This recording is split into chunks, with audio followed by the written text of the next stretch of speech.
En Líderes, un reportaje exclusivo con Santiago Kovadlov, uno de los intelectuales más destacados de la Argentina. Escribir para mí es una actividad constituyente. Este filósofo, escritor y poeta devela su mirada de la realidad nacional y confiesa su necesidad de trascender con las letras. Soy un escritor, me sucedió eso. Traté de hacerlo del modo menos imperfecto posible. El judaísmo en su vida, su deseo por una sociedad más justa y su último libro, Las huellas del rencor. El pensamiento de Santiago Kovadlov. En Líderes, con la conducción de Cecilia Lucía Puig.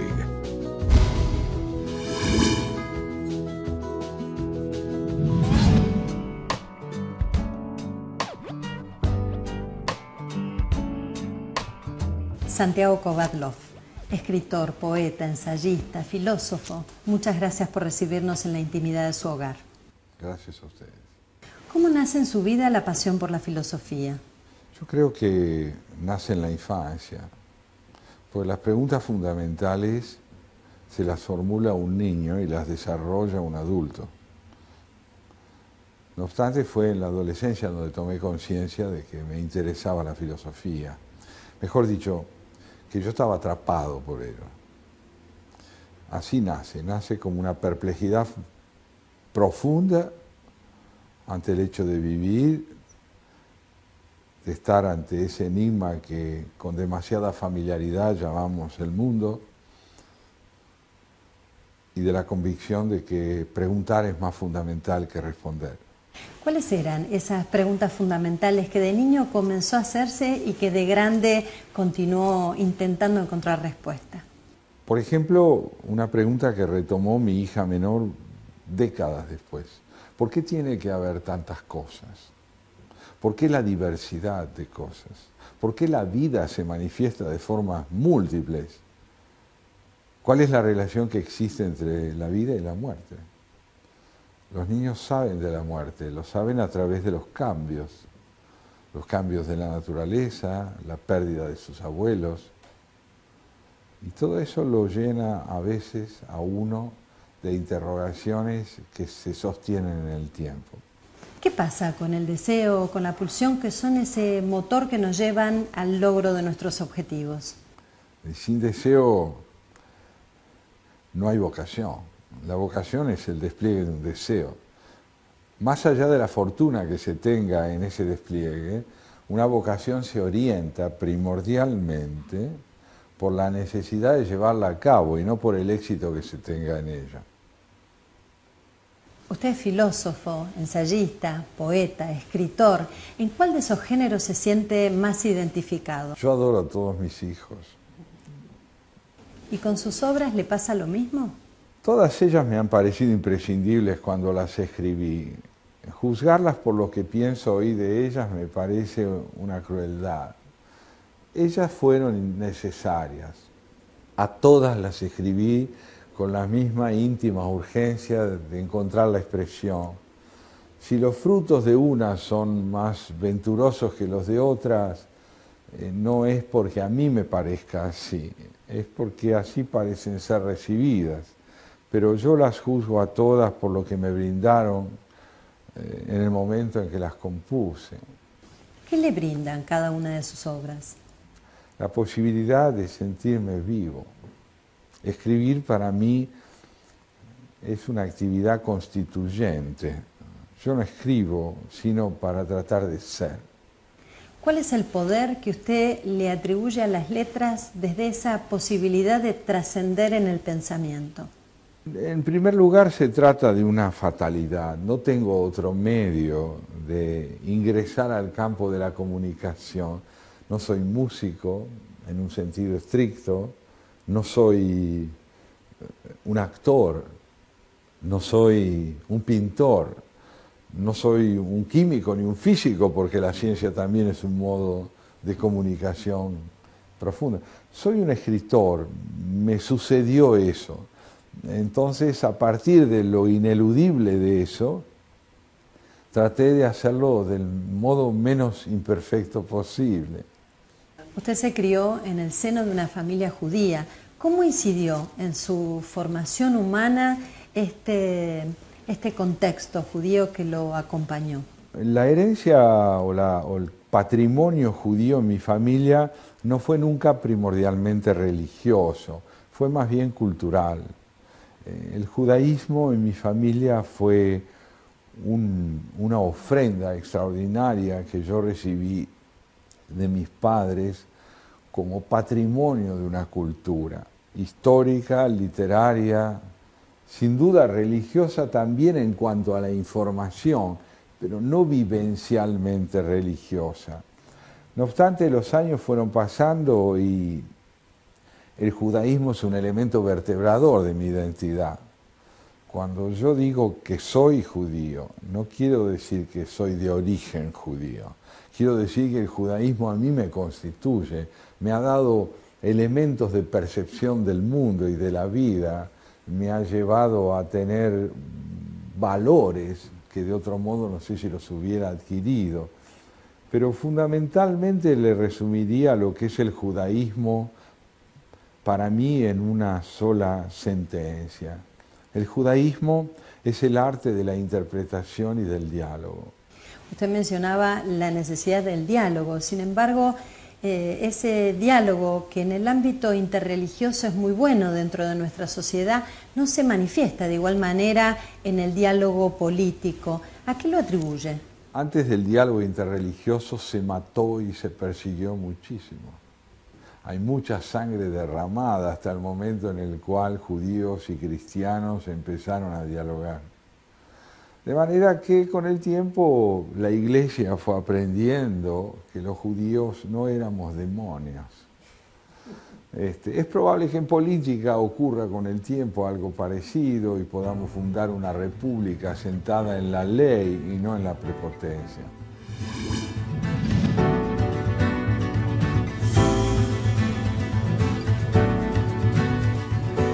¿Qué rol cree que le cabe al Papa Francisco en un contexto tan difícil, ¿no? Signado por guerras, por dificultades económicas, por conflictos? Yo creo que Francisco vino a empeñarse en rescatar a la Iglesia de la inexpresividad, devolviéndole un protagonismo que está sentado en la transparencia de sus acciones y en el compromiso social de sus convicciones.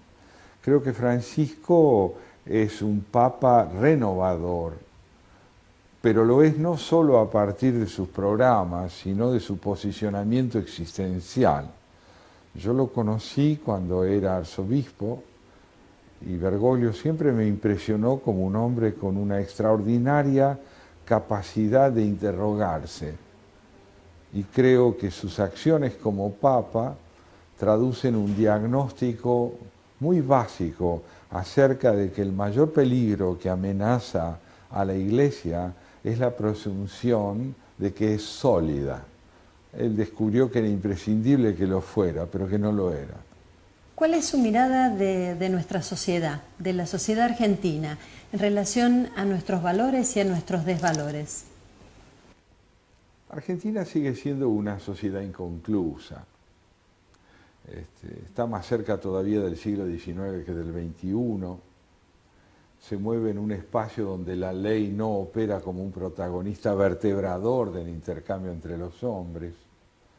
Nuestra Constitución es todavía un texto más que una vivencia. Y me parece que si bien hay sectores del país que tienen una cierta cohesión interna y proyectos de desarrollo importantes, como se puede advertir en parte en el mundo empresarial, también creo que la fragmentación sigue siendo el rasgo dominante de nuestra sociedad. Es una sociedad que no ha logrado capitalizar sus fracasos. Los pueblos crecen cuando capitalizan sus fracasos. Nuestro optimismo en general es superficial. No se basa en una meditación honda de lo que no supimos hacer. Y tenemos que lograr, en la medida de lo posible, que la política se reconcilie con la ética, porque de lo contrario va a ser un recurso de un poder despótico.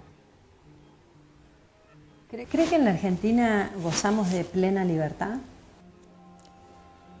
Yo creo que no existe libertad plena, porque la libertad plena es la capacidad de valorar la interdependencia entre quienes no coinciden. Entonces aquí uno, si es opositor, se puede expresar con relativa libertad, pero el oficialismo propende a subestimar a la oposición porque la homologa a un enemigo y no a un adversario. Entonces la libertad plena es el sentimiento de interdependencia con aquellos que no coinciden con nosotros. No es de ninguna manera la expresión de la posibilidad de hacer lo que uno quiera. Mientras haya arbitrariedad en las conductas políticas, fatalmente no habrá libertad plena. La Argentina ha estado caracterizada prácticamente por tener un solo partido. ¿A qué atribuye esta falta de alternancia política que es tan sana y tan necesaria para el desarrollo de una democracia? A la sujeción de la ley al poder. Nosotros necesitamos invertir esto para cambiar lo que usted dice. Necesitamos que el poder esté sujeto a la ley. Entonces, si el poder está sujeto a la ley y la Constitución rige, la alternancia pasa a ser cumplimiento de la ley. Nosotros tratamos todo el tiempo, los que pensamos en el país, de advertir qué ha generado esta pasión por el caudillismo. El caudillismo es una vieja necesidad argentina y se basa en la convicción de que el monopolio del poder debe tenerlo una sola persona y las demás verticalmente someterse a sus designios. Esta sacralización del único se parece mucho más a una demanda perversa de una teología mediocre que a un hecho político democrático. En alguno de sus artículos usted hizo alusión a que los gobiernos populistas son muy generosos a la hora de generar más pobres. ¿A qué se refiere? Claro, porque si bien el populismo subvenciona la pobreza, no le permite ingresar a la dimensión de la cívica de la ciudadanía. No necesita a la pobreza convirtiéndose en ciudadanía, la necesita rentable para sus propios intereses políticos. Entonces intercambia subsistencia por poder. Y esto naturalmente hace con que la pobreza pase a ser un recurso de la demagogia política.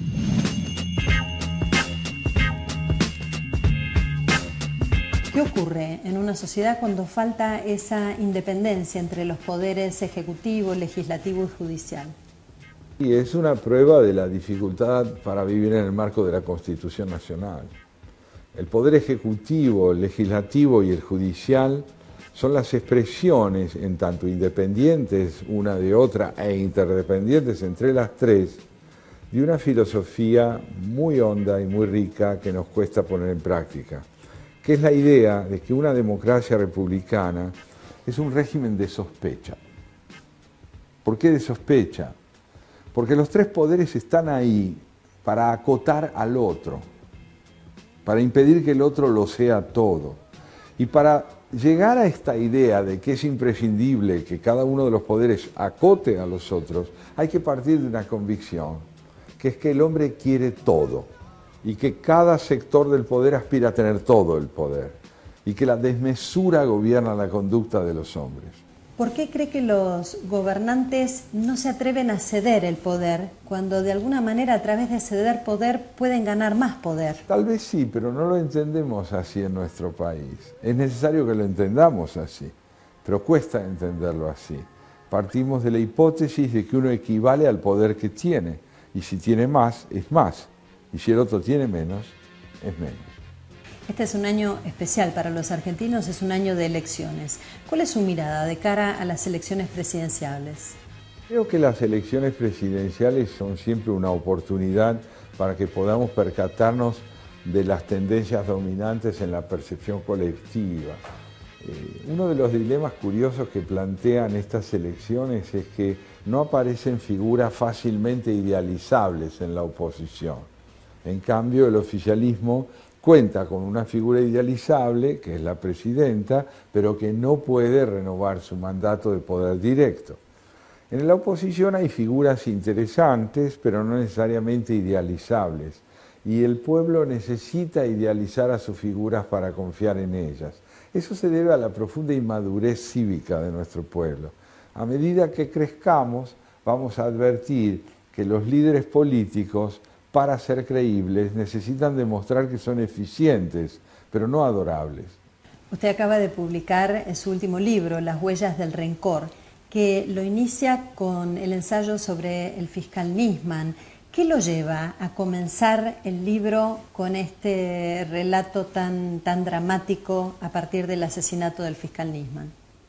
Porque creo que en la muerte del fiscal Nisman, en su extinción violenta, se puede advertir hasta qué punto el deseo de reconciliar el poder con la verdad, la ley con el poder, está inhibida en nuestra sociedad.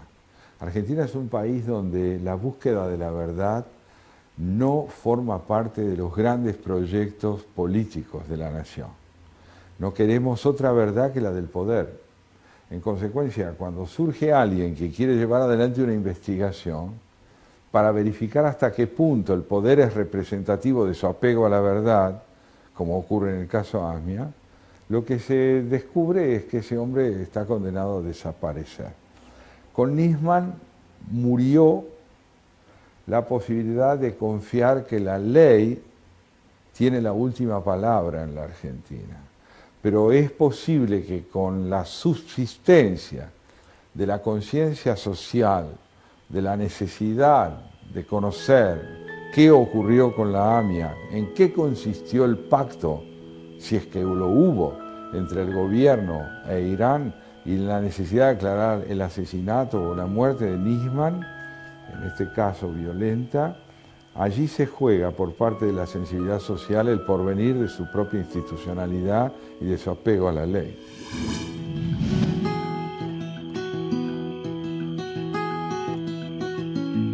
¿Qué atribuye esta connivencia que se puede ver entre los altos niveles de política y actos tan severos de corrupción? Bueno, un concepto corrupto de la política. La política en nuestro país viene siendo concebida fundamentalmente como una herramienta de acumulación de poder personal o sectorial, o como una instrumentación de los recursos del Estado en beneficio de determinados sectores o personas. La dificultad enorme que tiene la Argentina es precisamente la que genera la decadencia de los partidos políticos y la dificultad para reconstituirlos. Una democracia sin partidos políticos, cuyo eje fundamental en la competencia electoral son las figuras personales, está evidenciando una gran dificultad para combatir debidamente la corrupción, para combatir el espionaje interno, para combatir el tráfico de drogas y el movimiento de negocios vinculados a la droga. Estamos en una situación muy grave y el optimismo electoral no debe hacernos creer que las políticas de Estado que se van a impulsar necesariamente van a contribuir a transformar radicalmente esta situación. Debemos luchar para que se lo haga. Pero el fundamento de la lucha por la transformación del Estado y la calidad de nuestra vida cívica no es el optimismo. No es que uno tiene que creer que todo va a cambiar. Es la esperanza. La esperanza es muy distinta del optimismo, porque la esperanza es la conciencia de que hay matices que desmienten la unidad del paisaje y permiten advertir que hay aspectos interesantes y positivos. ¿Tiene usted esperanza en figuras presidenciables que son las que se ven firmes para estas elecciones, como lo son Macri, Massa o Scioli? Tengo un enorme interés en la disputa electoral. Creo que la disputa electoral que se avecina va a evidenciar con claridad por dónde pasan las posibilidades de una transformación del Estado. Creo realmente que el PRO ofrece una alternativa mucho más novedosa que la del peronismo. La sociedad argentina, a partir de esta falta de diálogo y de este enfrentamiento de los sectores, ha sufrido un resquebrajamiento, una ruptura en su tejido social. ¿Cree que esto pueda recomponerse? Y sí, si se trabaja con políticas de Estado sostenidas en el tiempo, en 30 años se podría más o menos reconstruir el tejido sólido de la interdependencia social. Usted se ha dedicado a traducir a grandes escritores de la literatura brasileña. ¿Cómo ve la relación con Brasil y de qué manera cree que podemos integrarnos en la región? Culturalmente creo que ha crecido la capacidad argentina de incorporar el significado de la cultura brasileña. Empresarialmente creo que las dificultades que enfrenta el Mercosur afectan muchísimo lo que podría ser una integración regional más plena entre los dos países de mayor magnitud de la región. Yo me inclinaría por pensar que nos faltan proyectos convergentes apoyados en políticas de Estado duraderas. Si esto tuviera lugar, me parece que podrían Argentina y Brasil orientar tanto política como geopolíticamente el desarrollo regional. Sus hijos lo están acompañando en el desarrollo de esta obra.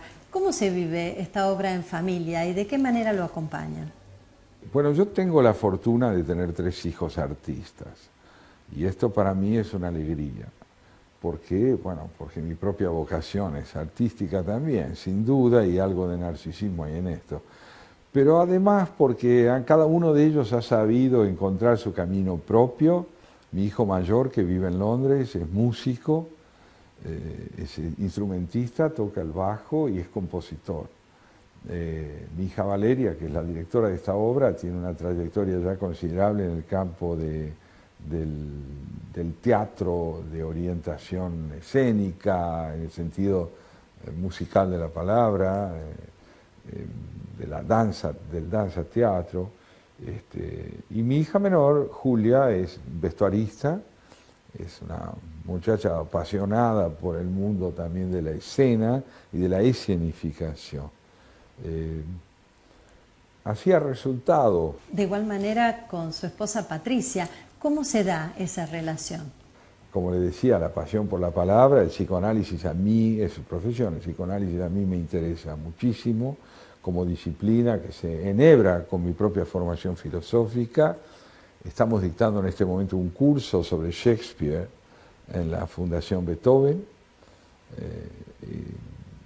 Normalmente tenemos proyectos compartidos y un intercambio, yo diría, cotidiano sobre lo que escribimos, nos leemos nuestros textos. En fin, vamos a cumplir 50 años de intercambio.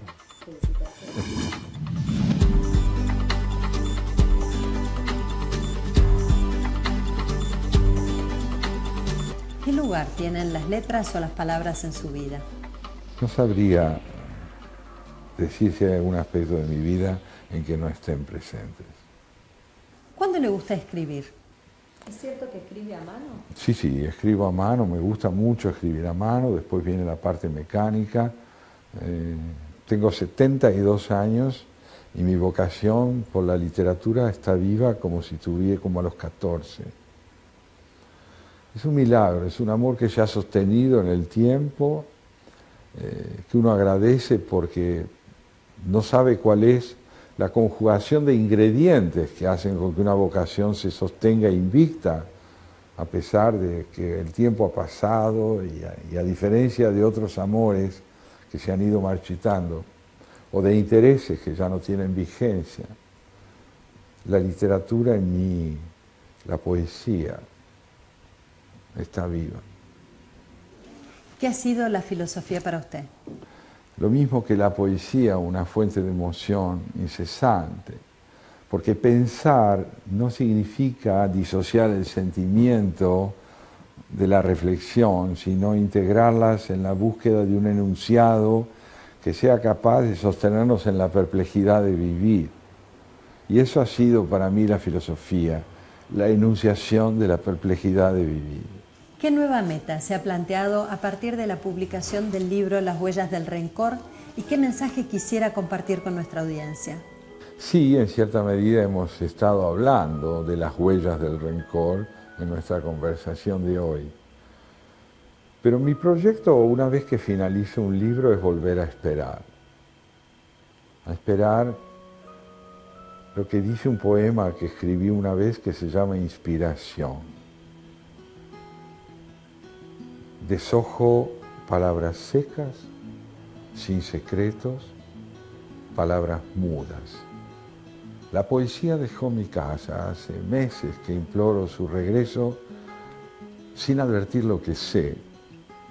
Regresará si lo hace, no por la puerta entreabierta, sino por las grietas del techo que no hay, por una ventana cerrada, o la encontraré de pronto en la palma de mi mano, sin saber cómo llegó hasta aquí.